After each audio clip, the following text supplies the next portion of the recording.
और उत्तर प्रदेश में बुलडोजर का खौफ कितना हावी है, इसका एक नमूना आपके सामने रखती हूँ। संभल में अवैध मस्जिद पर प्रशासन की कार्रवाई होने से पहले ही लोगों ने खुद मस्जिद गिरा दी। संभल के हाजीपुर गांव में अतिक्रमण करके मदीना मस्जिद बनाई गई थी। आज सुबह यहां पर बुलडोजर चलना था, लेकिन उसके पहले ही कल रात लोगों ने खुद ही मस्जिद गिरा दी। तस्वीरें आपके सामने हैं। पूरी मस्जिद को जमींदोज किया गया। प्रशासन ने अवैध अतिक्रमण हटाने के लिए नोटिस दिया था, लेकिन जब प्रशासन की टीम बुलडोजर लेकर पहुंची तो देखा अरे मस्जिद तो वहां थी ही नहीं। मलबा जरूर था और मलबा भी काफी हद तक डंप किया जा चुका था। करीब 20 साल से ज्यादा वक्त से ये अवैध कब्जा था। एकाएक क्या हो गया विजय जी कि मलबा तक डंप हो गया।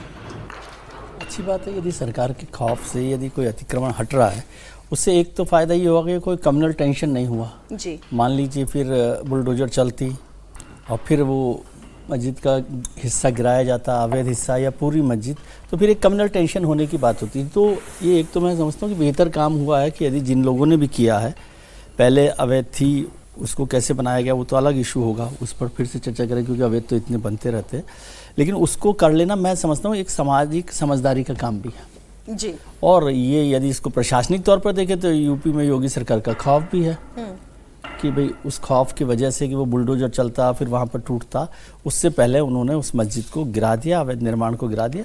और ऐसा कैंपेन यदि सरकार चलाए तो ज़्यादा बेहतर है। सब जगह पर अवैध निर्माण को यदि लोग बहुत सारी जगह हमने देखा है कि उत्तर प्रदेश में कई जगहों पर लोग अपने आप भी उसको हटा रहे हैं, तो वो मैं उसको बेहतर व्यवस्था समझता हूँ, बजाय इसके कि सरकार की गाड़ियाँ, पुलिस, बंदोबस्त सब वहाँ पहुँचे और फिर वो करे, फिर कम्युनल टेंशन हो, फिर तनाव हो रहा है, फिर मारपीट हो रही है। तो उससे तो बेहतर है ये व्यवस्था रहे। हिमाचल प्रदेश में भी जैसा हुआ था, अच्छा लोगों ने खुद ही तोड़ के गिरा दी थी, तो नगर निगम का नोटिस उससे अच्छा रहता है कि लोगों ने खुद ही तोड़ना शुरू और फिर कोई राजनीति का मौका भी तो नहीं मिलता। ये नहीं कह सकता कि भाई देखिए हम मुसलमानों के साथ हैं और फिर कोई ये कहने लगे कि बात यहाँ मुसलमानों की नहीं है, बात यहाँ पर अतिक्रमण होने या ना होने की है। अच्छा, संभल में जिस जगह मस्जिद थी उससे लोगों ने चूंकि खुद गिराया, जिसकी तस्वीरें हम लगातार आपको दिखा रहे हैं। प्रशासन अब आगे की कार्रवाई कर रहा है। मस्जिद की खाली हुई जमीन को अब गरीबों को आवंटित करने का काम आज से ही शुरू हो गया। 20 परिवारों को 80-80 वर्ग मीटर की जमीन दी गई है। ये और अच्छी बात है कि आगे के काम भी उससे हो रहा है। किस तरीके से इस पूरी कार्रवाई को अंजाम दिया गया? ये भूमि निर्धनतम परिवारों के लिए आरक्षित भूमि थी, आबादी हेतु आरक्षित थी। इसमें 20-25 वर्षों पूर्व कब्जा हुआ था और 537 नंबर गाटा संख्या है और 1339 वर्ग मीटर भूमि है। तो कुल 20 परिवारों को आवंटित की गई है। प्रधानमंत्री आवास योजना ग्रामीण के अंतर्गत इसमें आवास भी दिए जाएंगे और ये 20 के 20 लोग अपनी भूमि को पाकर के प्रसन्न हैं। ये बहुत बेहतर कदम है। एक पहली बात तो ये कि मस्जिद को खुद गिरा देना और उसके बाद फिर वो जो जमीन है वो गरीबों को आवंटित कर देना। लेकिन संभल के हाजीपुर गांव में लोगों ने भले ही मस्जिद को खुद गिराया हो, लेकिन अवैध रूप से बने हुए मदरसे का डिमोलिशन नहीं हुआ। इसके बाद प्रशासन ने आज ही मदरसे को बुलडोजर से गिरा दिया। मस्जिद की तरह ये मदरसा भी सरकारी जमीन पर ही करीब 20 साल पहले बना था। अब यहाँ पर अस्पताल या स्कूल बनाया जाएगा। तो ये भी डिटेल आपके सामने आनी जरूरी थी। अजीत जी, ये इम्पोर्टेंट है कि गरीबों को एक तो जमीन आवंटित की जा रही है और दूसरा ये कि या तो खुद ढहा दो, नहीं तो ढहा दिए जाओगे। वो भी तस्वीर सामने। अब इसमें ये पॉलिटिक्स हम ये समझने की बात है। देखिए, एक तो जैसे मस्जिद गिरा दी लोगों ने, तो उसका एक इंटेंशन ये भी रहता है कि अगर पुलिस आएगी, बुलडोजर आएगा तो मदरसे भी टूटेंगे, कुछ और इमारतें जो आसपास की अवैध होंगी सब टूट जाएंगी। तो पहले हम तोड़ देते हैं, डिस्ट्रैक्शन हो गया, एक लगेगा कि खुद ही तोड़ दिया तो बाकी बच सकती हैं। लेकिन वहां ये नहीं बचा, चूंकि पुलिस के पास, प्रशासन और नगर निगम के पास पूरी लिस्ट थी कि भाई मदरसा भी अवैध है और ये जमीन गरीबों के लिए ऑलरेडी आवंटित थी जिस पर कब्जा किया गया।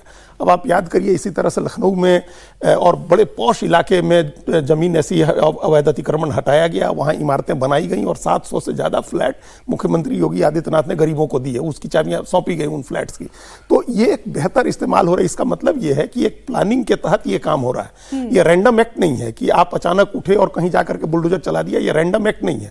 जमीन किस वजह से किस चीज के लिए आवंटित थी 20 साल पहले? गरीबों के लिए आवंटित थी, तो उनको करना है, उनका पट्टा पहले से बना होगा, तभी आज जो दिख रहे थे सज्जन, हो सकता है वहां के एसडीएम या डीएम जो भी होंगे, कलेक्टर होंगे, वो दे रहे थे। तो ये सब पहले से सर्टिफिकेट बन गया कि किन लोगों को जमीनें देनी है, वो लोग आइडेंटिफाई हो गए। और उसके बाद मदरसा, जिसको बचाने के लिए ये कार्रवाई पहले की गई थी कि मस्जिद तोड़ देते हैं, क्या पता मदरसा बच जाए, तो वो भी टूट गया। तो इसका मतलब कि वो तमाम अवैध जो भी निर्माण है, जो अवैध कब्जा है, उसको तोड़ा जाएगा, वो जगह खाली कराई जाएगी। जहां अस्पताल बनने हैं, स्कूल बनने हैं, स्कूल बनेंगे। जो गरीबों का आवंटित होना है वो गरीबों का आवंटित होगा। फ्लैट बना करके आवंटित करें या सीधे जमीन आवंटित करें, यहाँ जमीन आवंटित हुई है। तो ये एक इसके तरफ एक पॉलिटिक्स भी थी जो मुस्लिम समाज के लोगों ने सोचा होगा, वो नहीं हुआ, वो मंशा यहाँ पूरी नहीं हुई। नहीं, फिर कोई अगर योगी जी पर आरोप लगाते हैं, अच्छा आप ये कह रहे थे कि वो डीएम है राजेश पैसिया, जिनका बयान हम दर्शकों को सुना रहे थे, और संभल तो आजकल वैसे भी बहुत सुर्खियों में रहता है, लेकिन समीर जी क्या आरोप लगता रहता है योगी आदित्यनाथ मुसलमानों के खिलाफ है। असदुद्दीन ओवैसी का बयान याद करिए, वो भी ज्यादा पुराना नहीं है, 1-2 दिन पुराना ही है। वही कहते हैं बुलडोजर तो केवल मुसलमानों के खिलाफ ही चलाने पर उतारू रहते हैं। बिल्कुल, अब ओवैसी खुद तोड़ देंगे तो बुलडोजर क्यों चलाना पड़ेगा? जो ओवैसी कहते हैं वही अखिलेश यादव भी कहते हैं, और वही राहुल गांधी और कांग्रेस के नेता लगातार कहते रहे थे। लेकिन ये कोर्ट में भी गए, कोर्ट से इस बात को राहत नहीं मिली। और योगी आदित्यनाथ का तो बहुत साफ है, भाई अतिक्रमण किया है तो सरकारी जमीन पे अगर आपने अतिक्रमण करके कोई बिल्डिंग बनाई है, मदरसे बनाया है, मस्जिद बनाई है, या कोई भी आपने बिल्डिंग खड़ी की है, तो वो तोड़ी जाएगी। और मुझे लग रहा है लगातार 2017 के बाद से जिस तरीके से योगी आदित्यनाथ ने लगातार उत्तर प्रदेश के अंदर सरकारी जमीन को मुक्त कराने का काम किया है, फिर वो बुलडोजर के माध्यम से हो या दूसरे तरीके के माध्यम से हो, बहुत बड़ी संख्या में सरकारी जमीन मुक्त हुई है इस तरीके से भू माफियाओं के साथ। उसके पहले भी तो आ रहा था कि जो भू माफिया मारे गए थे, जो अंडरवर्ल्ड के लोग मारे गए, उन लोगों ने किस तरीके से सरकारी जमीन पे कब्जा कर लिया था।